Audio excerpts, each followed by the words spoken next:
disabilities also face challenges and barriers when accessing and using telehealth services. Now, these challenges and barriers can be categorized into groups. On the one hand, we have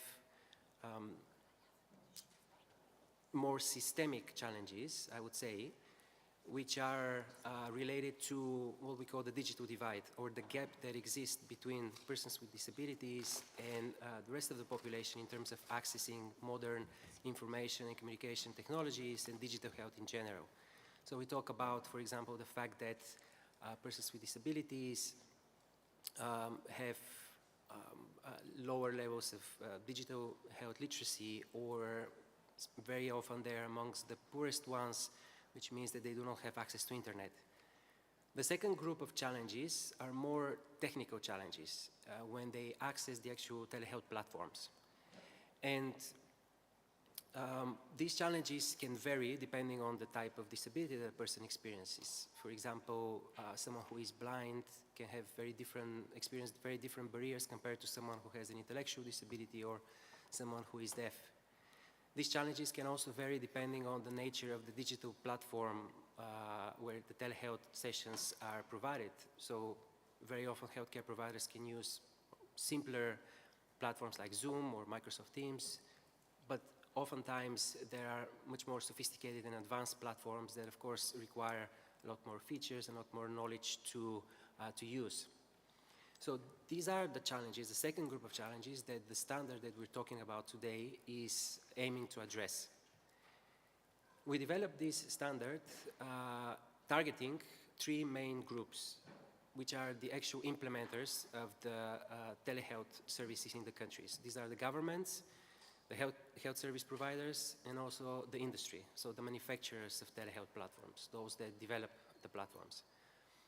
And the standard itself provides a list of recommendations, technical recommendations, that each telehealth platform must have in order to ensure the accessible telehealth service provision.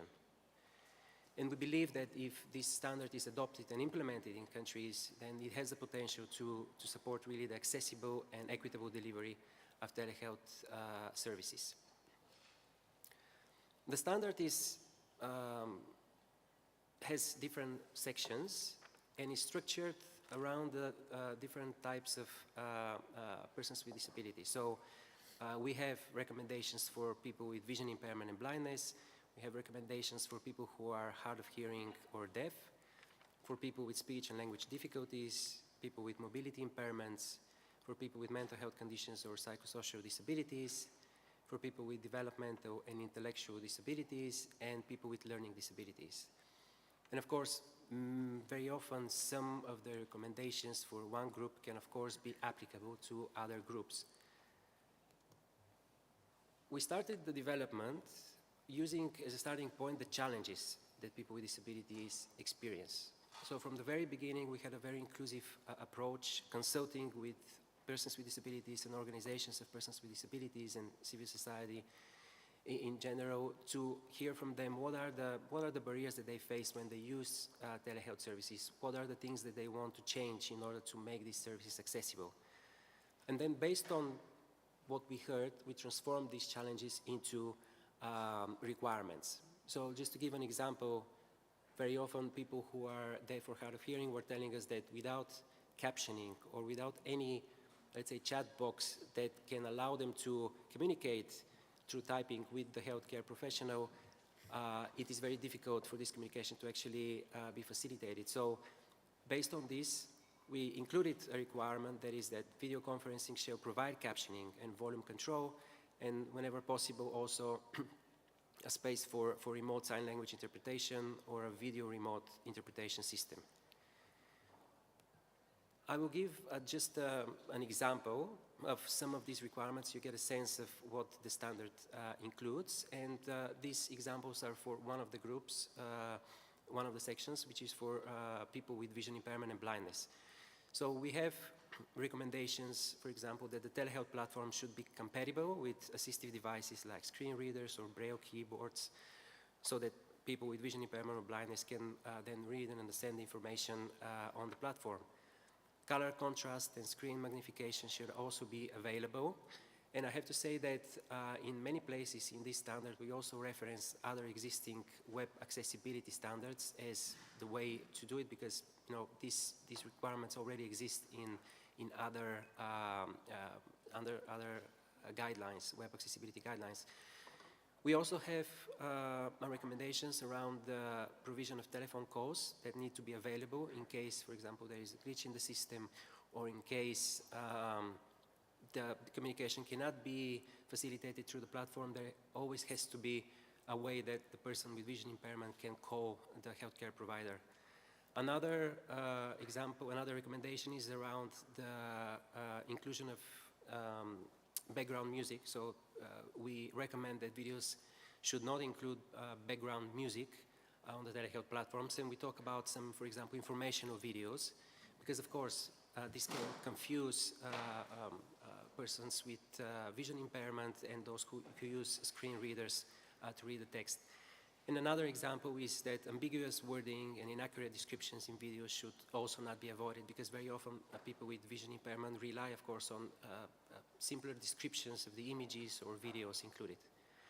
So the standard is available on the WHO and ITU webpage. You can access it. For those of you who are in the room, I brought some printed copies that are there.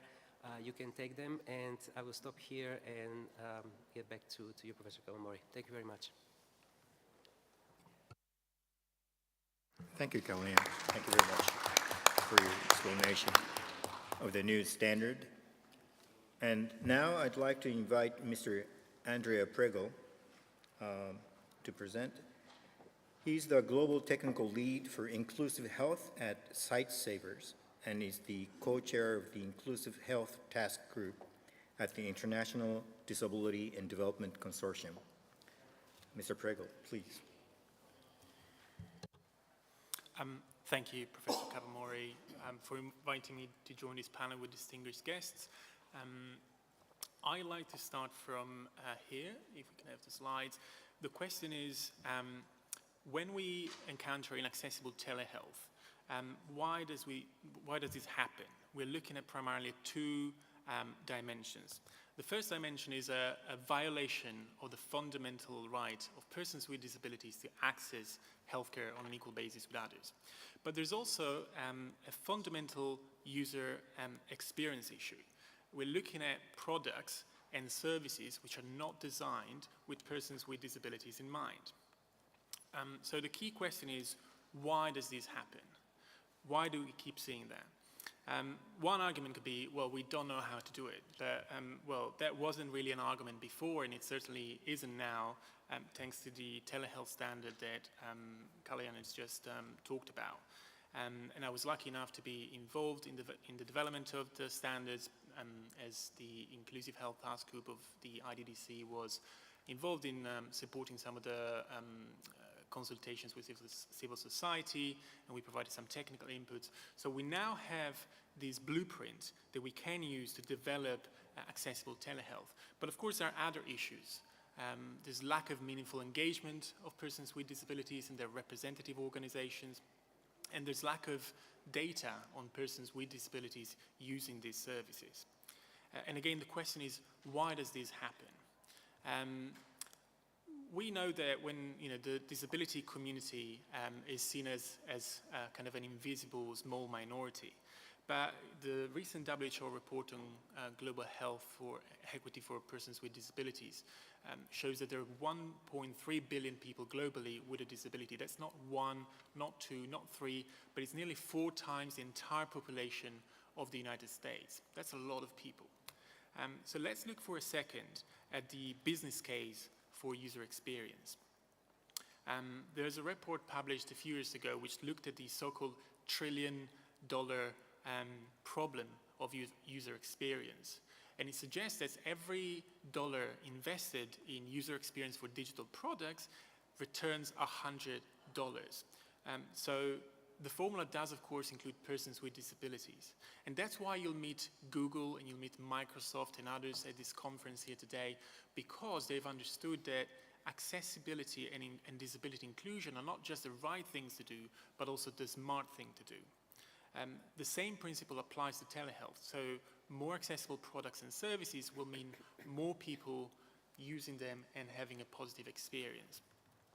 And if $1 trillion is not a sufficiently convincing argument, well, preventing avoidable death should be, because inaccessible telehealth products and services do not just exclude persons with disabilities, but they do represent potentially the difference between life and death. And we have seen that during the peak of the COVID pandemic.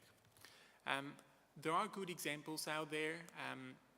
IDDC the IDDC members have been involved in this area for a while. So for example, Lilian Foundation has been working with Northville in the Philippines to develop a telehealth app called Actibu.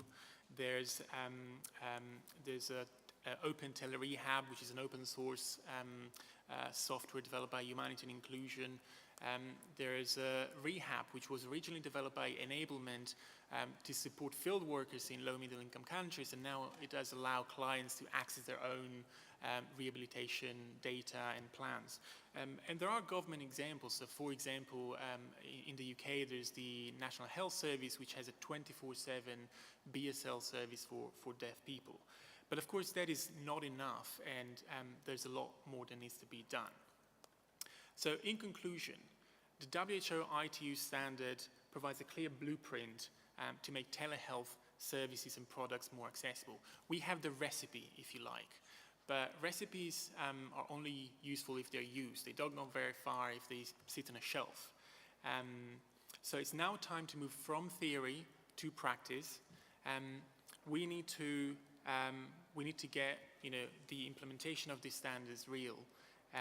That means governments respecting their obligation to protect and fulfill the human rights, the very basic right to healthcare for all, by incorporating the WHO ITU standard into their policies and legislation. It also means the telehealth industry incorporating accessibility from the very design stage in all their products. And it does mean service providers, both public and private, to make sure that they implement these standards when they design telehealth services. The UN Convention on the Rights of Persons with Disabilities is very clear. Persons with disabilities have a right to the highest attainable standard of health. So yeah, let's get the recipe book off the shelf and let's start mixing the right ingredients to make sure no one is left behind. Thank you.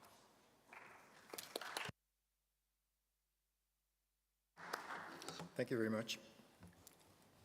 That was a very good presentation. Thank you.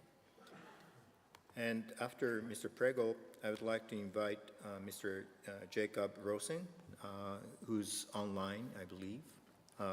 Jakob, can you hear us? Yes, I'm over here. Okay, Hello. great. Okay, so let me introduce you, and then I will invite you to your presentation. Jakob is an accessibility specialist, public speaker, and a trainer from Sparrow Access, an accessibility consultation firm from Estonia. He's also the president of Estonian Blind Union, an umbrella NGO working for better equality and inclusion of blind and visually impaired people in Estonia. So, Jakob, the floor is yours. Please have your presentation. And when you change your slide, just let me know, okay? I actually haven't got any slides. Oh, okay, so you go ahead. have to just look at me Okay. right now. But thank you so much for inviting me. And hello from incredibly snowy Tallinn, Estonia. I'm so sad I cannot be there with you face to face, but you know, that's unfortunately life. So I'm hoping to kind of bring two perspectives here, because I'm totally blind myself. So I am seeing the accessibility issues every day myself, trying to access different medical services. And from the professional side, I also work as an accessibility consultant. So I have this fortunate or unfortunate job where I see job not done every step. So just to tell you a little story, I very recently was getting a little cold. I was feeling quite bad, and obviously the first thought was that is this COVID? So I was going to book a test, and I have been lucky so far not to catch any COVID. I was going to book a test on the on a medical hospital's website to find out that the form to book the said test is still not accessible to me as a blind person. They also had a kind of quick video consultation available, and since I wasn't feeling too bad, I figured out maybe I will just run a little consultation with them and see what can I do. Maybe I don't really need to do much. To find that they use the same form for booking video calls, and I wasn't able to do it as well. So I asked my wife, who's sighted, to help me out, and we managed to book the video call. We had the little talk with the doctor. They sent over some informational materials. And the informational materials were present in the kind of hospital system portal. It wasn't like a file. And the informational material said to me through the screen reader, insert description here. My kind of thought there was that you guys are the ones who should do the description because I cannot do that. So finally, we decided let's be sure and take the test. And the closest way to get the tests to us was a hospital. And we went there with my wife, who unfortunately a few weeks before that had broken her ankle. And the hospital didn't have an elevator. They did have 3 flights of stairs, which we had lots of trouble walking up. So to sum up, those are all the kind of barriers why people with disabilities need accessible telehealth services. Estonia is rather famous for our e-government, our online digital systems, including the digital health system, where all kinds of data of a person can be accessed by me as an individual, or I can grant access to my doctor. And that includes previous analyses, all the images I have had taken of me, all the procedures, etc. And this is an incredible way of communicating, because there is lots less stress involved when talking to medical personnel. But the issues I see as a accessibility tester, and because of my job as Estonian Blind Union's president, we talk a lot with people with disabilities. People still find incredible barriers in telehealth systems. And one of the reasons being that all those systems usually are different. They might even be accessible or somewhat accessible, but when does somebody use a health-related service? Usually when they have some kind of problem or an issue or question, and that usually is health-related, which creates additional stress. So people usually use those services not just for fun to browse around with lots of time on their hands, but when they want clear, quick answers. And that's not the time when to present people with complex challenges and complex issues where they have to figure out how I can access this service this time. In addition to that, I see, in addition to like technical problems, a lot of those problems can come from people. I have had doctors question my ability to understand things because I'm blind, not being able to, well, doctors saying that I am not able to sign documents myself, etc. So some barriers are personal. So that's why I see the standard being incredibly important to kind of streamline those services, to make the accessibility level more equal. So when I access a service regarding health, digital health, telehealth, I don't need to kind of be scared a couple of days before to do my research. Is it accessible? How does it work for me? Can I use this part of that service? if we have a standard, if we have the standard reinforced on a legislative level, we hopefully can start taking those barriers down and lessen the stress people with disabilities have using different services. So we need to concentrate on we want to concentrate on the content, on the process of using those services, not the user interface. So that's why I see this a standard incredibly important, both for the end user who I am and for the accessibility professional who I'm trying to be, helping those providers make their content more accessible. So that was a quick overview on how I experience accessibility barriers and why I think those are important. Thank you. Thank you very much. Jakob, thank you very much. That was a great presentation. Now I'd like to move on to the next speaker, Mr. Gerald CRADDOCK. He's an expert in accessibility policy standards. He heads the only statutory center for universal design in the world.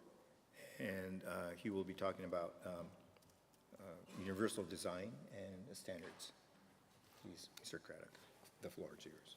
Thank you very much, Chair, and thank you for Zero Project for inviting me back for, I think this is my 5th occasion to be at Zero. So without further ado, I'm in charge of the slides, as I was told. Thank you. Press the green button. So the centre is based in Dublin. We're a national centre funded by the government, and we're the only statutory centre on universal design in the world. So key areas which are very relevant to this topic is looking at ICT, but also the whole area of product services and the built environment. So the example on the screen is a transport system in Dublin. So it's showing the accessibility of the transport, the seating, but also then using the technology such as the mobile app to actually know your destination, know the times of your transport system, etc. So again, it's looking at that whole system approach, and health being a critical service that we all access at some stage in our lives, and particularly following the last couple of years. Sorry, wrong button. I knocked myself off rather than the green button. So research that we did about 2 years ago, 3 years ago, was looking at the whole area of telehealth and telecare, and just some of the examples that came up in the research, particularly from the user perspective, as in the device incorrectly installed, cannot use the equipment. And why does this happen? Particularly the deficiency in the design, failed to check with the user. Again, we've heard from previous speakers here about user engagement being critical. So using a universal design approach and how you design the documentation, but also engaging with the installers and the assessors, that they're aware of the diversity, and particularly this standard, ITU WHO standard, I think is very informative on understanding the diversity of users of telecare, but also telehealth, which we're talking about. Does not understand the equipment, again, too complicated a design. And I would have found this from when I was working at the coalface, that the more simple the design, the better that the person not only will understand it, but will actually continue to use it on an ongoing basis. So some of the recommendations that came out of that we've presented to our own Department of Health in Ireland, that it can't be just a top-down, it has to be a bottom-up approach. The whole, even though we have lots of technology within health in Ireland, it is quite immature. And there's, I suppose, we're trying to build a culture of using ICT as an integral tool within healthcare. Again, we've lots of policies, but the implementation is quite inefficient and ineffective at the present moment in time. Also, the research highlighted the lack of digital literacy and the whole digital divide, particularly for persons over the age of 65. Again, a key element that we're working with right across the education sector is getting accessibility, universal design built into the education, right from preschool right through to tertiary education. And again, it's getting the responsibilities of who is responsible for implementing this. It often can end up, well, technology is out there, but no one has taken the responsibility, and we would see that definitely within the health system in Ireland on the implementation of technology, particularly in the whole area of telehealth. So some of the solutions going forward, and I suppose the whole integration of this standard with other work that's happening in Europe, and I know there's a couple of presentations over the next 2 days. The European Accessibility Act 2019, which has 8 standards that are either needs to be revised or updated or developed new standards. I think there's a great opportunity that this standard is integrated into the work, which I'll talk about in a moment. Also, the whole Web Accessibility Directive, which we are now the National Monitoring Centre for Ireland, making sure that the websites and mobile apps are fully accessible. And that's a starting point, particularly if you're looking to share information. If the website is not accessible, it's very hard to find the information. So 2 standards that we've been heavily involved in is the accessibility following a design for all approach, EN 17161, which was published in 2019, which I will talk in a moment, but also looking at ISO Guide 17 2014, which again dovetails very closely to the ITU WHO standard that was launched last year.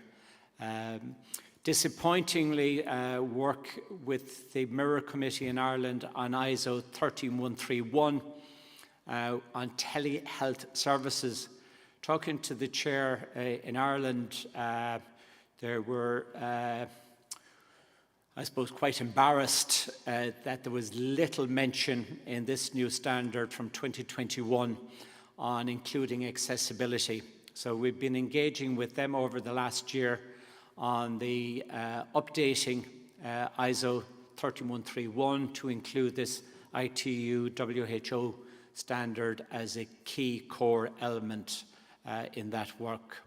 So just on the Universal Design 17161 2019, it follows the ISO 9000 series in looking at it from an organizational approach, but very much engaging with diversity of stakeholders, that they're involved at all stages in the design process within an organization. So the 9 points within the ISO 9001 series looks at it from an organization from senior management level right through from leadership, planning, operation, performance evaluation, and very much looking at accessibility as a key outcome of deploying this universal design standard, which now will be part of the European Accessibility Act, one of the standards that needs to be upgraded, updated over the next 2 to 3 years. So again, I would see this as a great opportunity on the ITU WHO standard to be very much part of that upgrade. The other, looking at it from a technology perspective, again, another standard we were involved in, the 301549, which again looks at the functional performance statements, and this is specifically related to ICT. This work, the latest version of this standard was 2021. However, with the European Accessibility Act, this also needs to be modified and updated. So again, another opportunity where this standard we're talking about here today can be very much part and parcel of that work. And I suppose critical what we see in all this is about communication.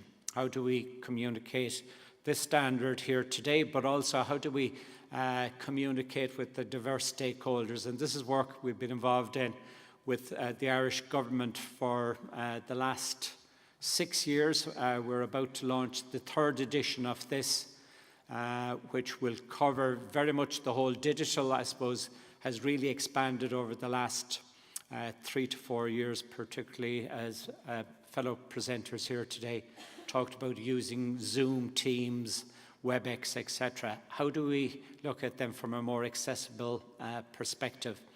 So we're launching this revised update on the 28th of March. But again, I think it's another step, another element that I think would be critical in how do we advance the whole area of telehealth, but also making sure that our communications are fully accessible and usable by a wide range of people. All these resources are freely available on universaldesign.ie. And thank you for your attention, and back to you, Chair. Thank you very much. Thank you, Mr. Craddock. Thank you very much for your very great presentation. Now I'd like to invite Dr. Irene FIALKA. She's the Managing Director of INiTS University Grundservice Wien. Awesome. And she's been an authorized signatory and leads her team of startups, consultants, and she's also a genetist, molecular biologist by training, and the list goes on. So I'd like to invite Dr. FIALKA to present herself and her work. Thank you. Please, the floor is yours. Thank you very much. I'm really excited to be here on the panel with such an amazing group of persons. I'm a little bit of a different person here on the panel, I believe. I've been working with startups for almost 20 years. So basically what we do is support researchers to build businesses, innovative startups, build technologies to make the world a better place. We do that for all the academic landscape here in Vienna. So we are a university business incubator. That's the translation of Universitäres Gründerservice.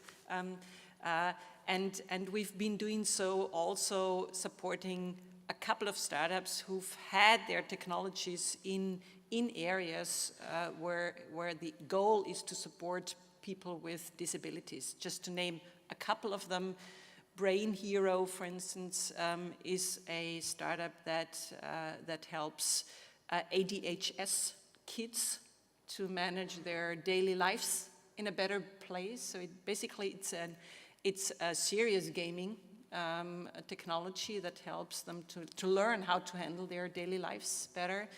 Another example would be MemoCorby.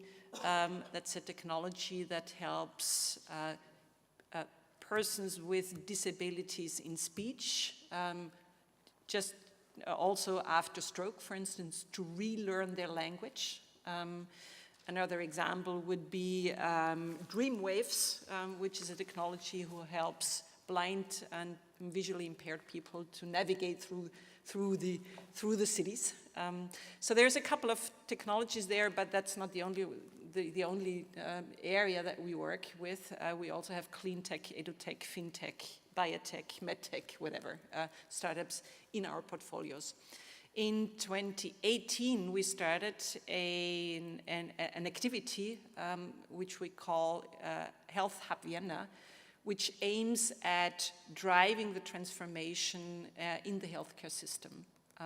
And transformation is not only making healthcare services more accessible to everyone, but it also means it has various dimensions: the aging population, the lack of professionals, the trend from in Europe in particular, being a more therapy-oriented healthcare system versus, as if you compare it to Asia, which is a more health-sustaining healthcare system, that is very, very much important in order to keep the quality of the healthcare system, but still make it accessible for the sheer reason of costs, increasing costs.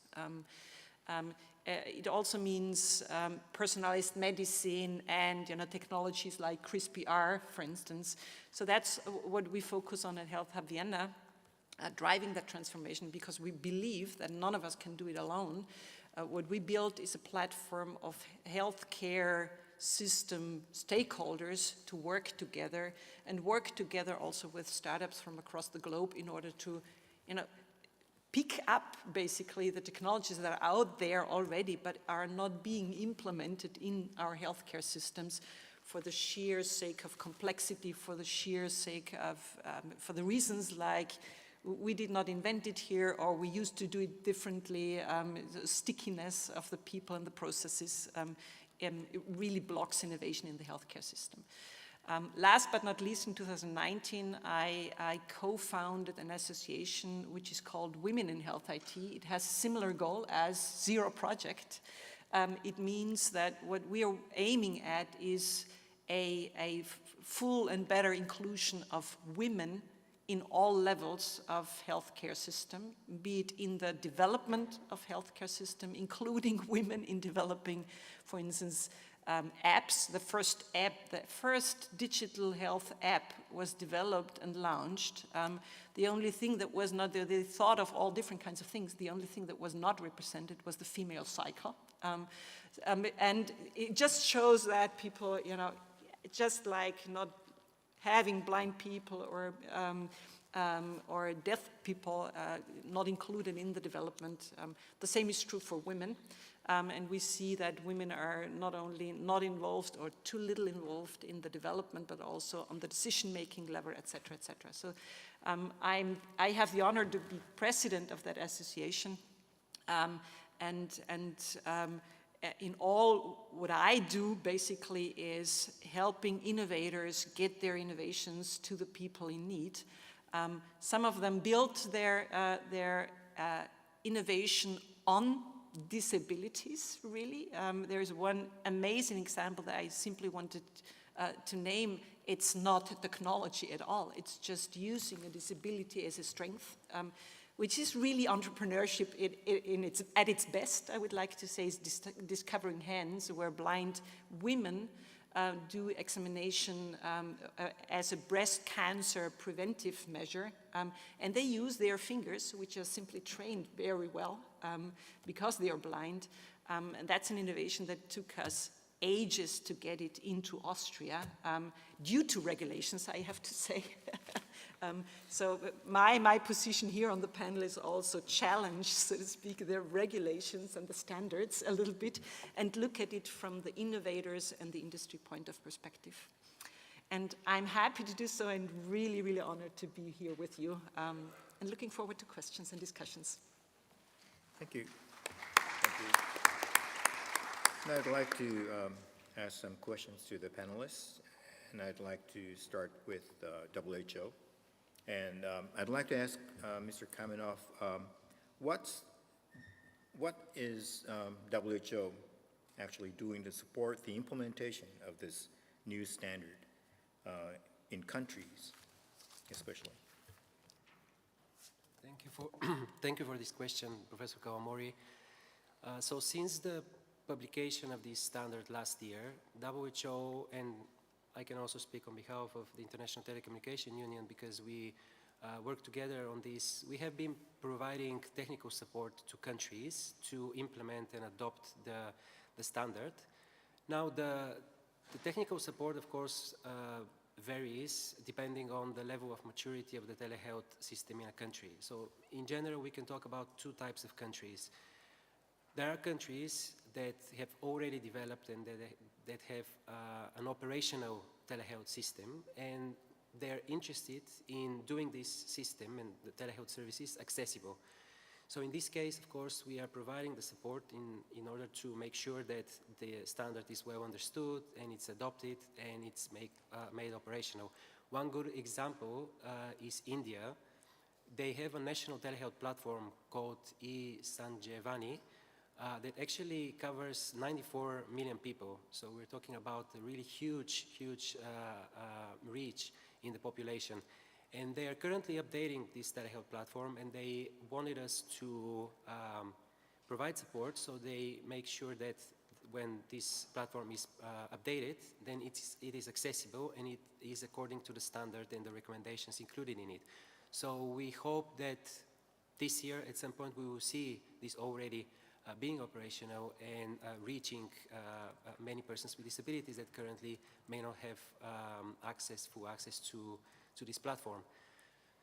The other type of countries are those countries that either do not have any telehealth services or any digital health system, or have this system weak or immature. And in this case, of course, there is a much larger and broader response that WHO provides in order to build this system from the scratch, or make it or strengthen it if it is already there. And this process normally takes many steps, and one of the steps that we are making sure that is included is to adopt this standard and to make sure that from its very design the telehealth services are accessible.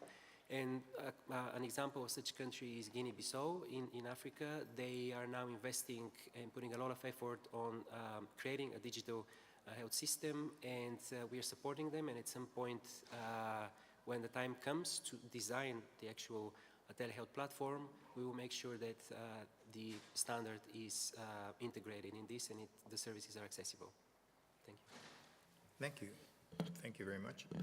Yes, that's a very good perspective. And I think the relationship between regulation and innovation and standards can also help innovation, in a sense, as Kaloyan just explained. I'd like to ask Andrea about in your presentation, you talked about the industry and the smartness of this industry, accessibility. But maybe you can also touch upon the role that civil society organizations as yours can play in supporting this new standard. Thank you. Thank you so much for your question. Well, of course, organizations like Sightsavers and other members of the International Disability and Development Consortium have already worked quite closely with WHO and with ITU to support the development of the standards. And of course, many civil society organizations have already developed their own accessible telehealth platforms, very often to really bridge the gap in existing services, particularly in the public sector and particularly in low-income countries. But of course now we have the instruments to push for greater sustainability and for a much bigger scale thanks to the standards. So I guess the role for civil society now is to really advocating for change, working with governments and push for governments to really take these standards on board, to embed them within their legislations. They've all, most of them, they've already signed up to these, with the ratification of the CRPD. So it's, it's something they have to do already, and it's about just getting stuff done. And of course, civil society can also play a role in supporting governments in this process. A lot of these civil society organizations, as well as organizations of persons with disabilities, come with the lived experiences and the technical expertise, and they can play a major role. And of course, we do look forward to keep working with ITU and WHO in the rollout going forward. It's great to hear about these examples, Kaloyan, and yeah, it'd be great to explore ways to create these synergies and keep working together to make telehealth more inclusive and accessible for all. Thank you. That's great. And I'd like to ask Jakob, actually, because Jakob's not only a person with disabilities, but also he's also representing an organization of persons with disabilities. So, Jakob, what do you think an organization like yours, or persons with disability, play to support the development of this new standard, or implementation of such a standard? Yes, thank you for the question. I think it is very important for the community of people with disabilities to, well, we are already part of this clearly, which is a great thing. From the organizational side, I think the implementation of the standard should be carried out also in a partnership, because a standard is one thing, but is it actually usable in the end, or for the actual users? So what we need to do now is we need to take the standard or introduce this to the hospitals, you introduce this to the telehealth providers, and with them start implementing this in collaboration with users, with user testing, with user feedback, and on existing systems, on existing places. One thing which is always very critical and quite difficult sometimes to tackle is convincing the actual providers in the need of making their system accessible, because they have developed this fancy great system which seems to work for them, and now somebody asks about accessibility, and it's quite often hard to convince the leaders on the needs of providing an accessible service. And then this is a place where organizations for people with disabilities can join in with their extensive network of other organizations, of people themselves, with bringing those stories really to the attention of those organizations, to show that the barriers are real, they cannot be solved individually, so to share the information. And I think the third one would be on a smaller scale, to kind of activate the community more, or activate people with disabilities more on giving feedback, telling about all those barriers, taking the courage to tell about those things. And it is very hard because there are lots of accessibility barriers in one's daily life, and especially when you are dealing with a stressful medical situation, the last thing you want to do is share feedback related to accessibility. I think we need to still do this, only that it doesn't need to be detailed, and it doesn't need to be very extensive. But if you tell somebody in the hospital, do you know that I wasn't able to book this meeting or book this visit on my own because your system is inaccessible, it's also already a feedback. I see quite a lot of people with disabilities not giving this feedback because they're afraid that they're going to be asked like complex technical questions, how to solve things, etc. And I always tell people it's okay to say, I don't really know how to solve this, I just know there's a problem. If I go to a building and I see that the walls are dripping wet and it's moldy, I know a problem. I don't know nothing about construction, and I don't know how to solve this, but I can report the problem. So I would also encourage people with disabilities and organizations to talk about those issues we face every day, and bring it really to the attention, and then with this standard in hand, start to fix those issues. Thank you. Thank you. Thank you very much. Yes, so I think it's very important to let people know that accessibility is required, as well as this standard exists. So from that point of view, Gerald, you mentioned about education toolkit, things like that. So can you elaborate more on that? Thanks, Chair. Yeah, and I think following on from the last speaker there, yeah, how do we create accessible communication to start with before we deliver the message? Then one of my colleagues who is blind, just yesterday, he had to attend a medical appointment, and he spent most of the day or morning explaining the inaccessibility of the online platform, plus the inaccessibility of the building he was attending. So it's getting that awareness out there. As I said, we've developed a communications toolkit. I have a copy here for people who want to have a look at it. It's freely available on our website. But also I would recommend in your own countries to engage in the rollout and the development of these new standards. There's going to be 8 new standards developed under the European Accessibility Act.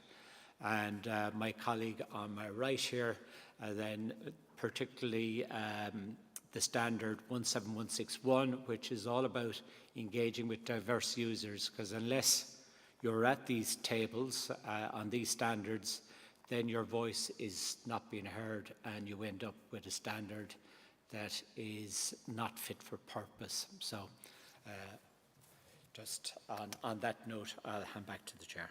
Okay, thank you very much. So that's very important.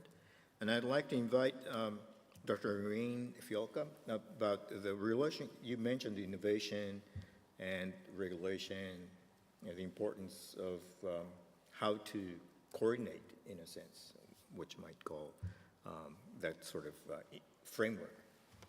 How do you think healthcare innovation can gain from this kind of accessibility global standard? Thank you, Masahito. Very good question. I give you one example for where a standard can drive innovation. Yeah? It's clearly, meeting a certain standard simply also means that all those who don't meet the standard are not your competition any longer. So it's a kind of a protection of competition. Yeah? If you're the one who can jump higher, so to speak, you're the only one who can make it. And then if the competition cannot, that's clearly a unique selling proposition. At the other end, standards can be really breaking the speed of innovation. And the most well-known example of this, for instance, is the new medical device regulation in Europe, where now the industry really faces a huge increase in costs because they have to redo all the certifications for all the medical devices they had in the hospital at the patient already. So basically they spend the money to recertify old products in order to be used. If they don't invest the money because they want to focus on real innovations or working on new products, it means that the machine that was used in the past cannot be used by doctors or be beneficial to patients any longer. So it's rotting somewhere in a corner. And that means that when you design those standards, you always have to be aware of the fact that it might fire back on accessibility also. What now is really happening in the medical device industry, for instance, that medical device companies, even European medical device companies, they first launch their products in the United States rather than in Europe. Because it's easier, so to speak, because they are faster, it's less costly, the market is more uniform. That means that European patients all of a sudden don't have access to the best innovation that is even being developed in the region. Plus, in the long run, it's a real threat to the industry in itself. Yeah? Medical device companies will move their headquarters to somewhere else out of Europe. So when you design those standards, I believe you always have to keep an eye on that it does not make it more inaccessible, so to speak, just because the standards are so high. Yeah. Thank you. Yeah, referring to Andrea's point, I think maybe accessibility is a good way to make better innovation and, to go outside of that kind of regulation. For example, in the United States, as you can see, there are many companies that are interested in accessibility and promoting accessibility. So that might be a good way to actually promote innovation in medical and in healthcare. Definitely. So what I mean, I'm not talking about don't build standards. Yeah, that's not what I want to say. I just want to say that if you design those standards, always have an eye on what really happens on the systemic level. Yeah? And on the systemic level, if you talk within the medical device industry in Europe and across the globe, everybody thinks that was not the case in this medical device regulation. On the other hand, again, what I say, entrepreneurship is realizing a weakness of a system and then developing an innovation to solve that very problem. Yeah? That's entrepreneurship. So it's a great chance, accessibility is a great chance for innovators. Yeah? Yes. And standards can be the same. But on the meta level, so to speak, on the systemic level, you always have to keep an eye on that you don't overrule everything. Yeah. Thank you. That's great. Okay. So I think we have found some interesting collaboration points like innovation and standards education, as well as industry and implementation and nationwide international implementation with international organizations like WHO and ITU. So with this, well, I hope we can learn something from this session, and I'd like to promote this international standard from ITU and WHO jointly produced. And I would like to invite everyone to take a look at the brochures, the printouts from WHO. Kaloyan has brought from Geneva? Yeah, from Geneva. So with that, I'd like to close this session, and thank you very much for all the audience, as well as the panelists, great panelists for the discussion, and also the sign language interpreter, and all the staff. Thank you very much.